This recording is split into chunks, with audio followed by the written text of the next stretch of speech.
¿Te ha pasado que, incluso estando rodeado de gente, sientes que tu mente se retira hacia un rincón oscuro donde nadie puede entrar?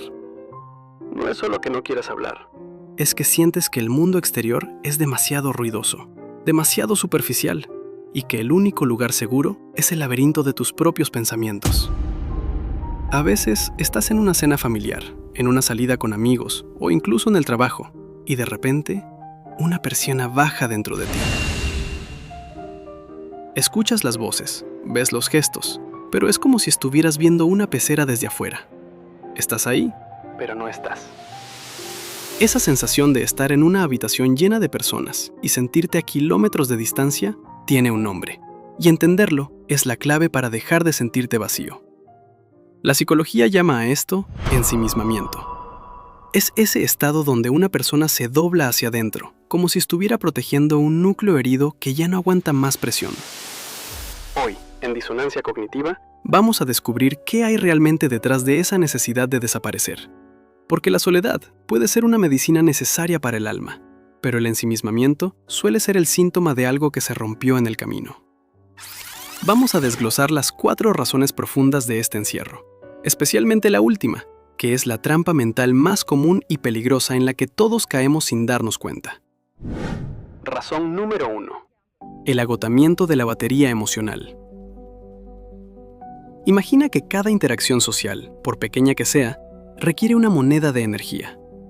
El problema es que, cuando estamos pasando por periodos de estrés crónico, depresión o ansiedad, nuestra cuenta bancaria emocional está en números rojos. Para la psicología, el ensimismamiento es a menudo un mecanismo de ahorro de energía. Interactuar con otros se siente como intentar correr un maratón con los pulmones vacíos. Requiere gesticular, fingir interés, modular la voz y, sobre todo, procesar las emociones de los demás. Cuando estás agotado, simplemente no tienes nada que dar. No es que te hayas vuelto alguien frío o que no te importen tus seres queridos. Es que tu cerebro ha entrado en modo ahorro. Te aíslas para que lo poco que te queda de energía no se evapore. Te encierras en ti mismo porque el silencio interno es el único lugar donde no tienes que rendir cuentas a nadie. Es una forma de supervivencia. Si no salgo, no gasto. Si no gasto, quizás logre recomponerme. Razón número 2. La sensación de ser un extraño. Esta es, quizás, la razón más dolorosa. Sentir que ya no hablas el mismo lenguaje que el resto del mundo. Miras a la gente reír, preocuparse por cosas cotidianas o discutir por nimiedades, y te sientes como un antropólogo observando una especie diferente. Sientes que tus pensamientos han adquirido una densidad y una complejidad que nadie ahí fuera podría entender. ¿Para qué hablar?, piensas, si lo que diga va a sonar extraño o fuera de lugar. Este sentimiento de no pertenencia te empuja a retirarte a tu propio universo mental. Es un círculo vicioso. Cuanto más te aíslas, más extraño te sientes. Y cuanto más extraño te sientes, más te aíslas. En tu mente, al menos, te sientes comprendido. Pero cuidado, porque ese refugio de autocomprensión puede convertirse rápidamente en una prisión de cristal. Y es entonces cuando el aislamiento deja de ser una simple pausa y se convierte en un mecanismo de defensa absoluto. Lo que nos lleva a la razón número 3. El refugio de la vulnerabilidad. En tu mente, tú eres el arquitecto soberano. Puedes controlar tus recuerdos, editar tus diálogos internos y predecir tus reacciones. Pero fuera de ti, el mundo es un caos de impredecibilidad. La gente puede juzgarte, puede decepcionarte o, lo que es peor, puede herirte en el lugar exacto donde más te duele.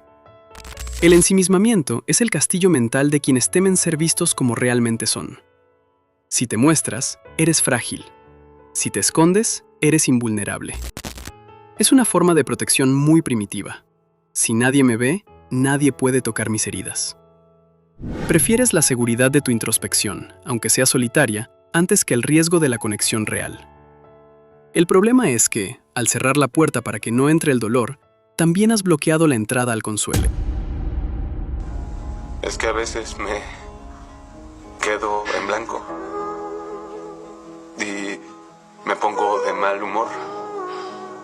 Pienso muy rápido como para entender algo y luego todos mis pensamientos desaparecen a la vez.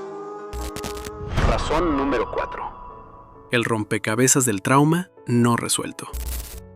Llegamos a la razón más profunda y la que más tiempo nos mantiene cautivos. Muchas personas se ensimisman porque están intentando desesperadamente resolver un rompecabezas emocional en su cabeza que parece no tener solución. Tal vez es una ruptura que no entiendes, una pérdida que no has procesado o una palabra hiriente que se quedó grabada. Estás reviviendo esa escena una y otra vez, analizando cada detalle, cada qué hubiera pasado si. Tu mente cree erróneamente que, si se queda ahí encerrada el tiempo suficiente y piensa con la intensidad necesaria, eventualmente encontrará la pieza que falta y todo cobrará sentido. Si esto te suena familiar, por favor, respira. No eres el único que se siente atrapado en este bucle. Pero aquí está la verdad incómoda. El trauma no se resuelve pensando más. No se soluciona analizando el pasado hasta el agotamiento. Se resuelve volviendo a conectar con el aquí y ahora, con el afuera. Si hoy te sientes identificado con este encierro interior, quiero que sepas que el aislamiento te está vendiendo una mentira. Te da una falsa sensación de seguridad, te hace creer que estás a salvo, pero lo que realmente está haciendo es alejándote de la única medicina que puede curarte, el vínculo humano. Estar ensimismado es como intentar ver el sol a través de un muro de concreto. Sabes que el sol está ahí, pero no puedes sentir su calor. No necesitas tirar el muro entero hoy. Eso sería demasiado abrumador. Solo necesitas hacer una pequeña grieta. Llama a esa persona, escribe ese mensaje honesto, o simplemente deja que alguien se siente a tu lado en silencio. Deja que un poco de luz entre, porque el mundo, con todos sus fallos y su ruido, es el único lugar donde realmente puedes estar vivo. Dime en los comentarios, ¿cuál de estas 4 razones resuena más contigo hoy? ¿Qué es lo que más te asusta de salir de tu propio laberinto? Te estaré leyendo con mucha atención y respeto. Si este video te ha ayudado a entender por qué te has sentido tan distante últimamente, dale like y suscríbete para seguir explorando juntos los laberintos de nuestra mente. Estás en Disonancia Cognitiva. Nos vemos en el próximo video. ¡Éxitos!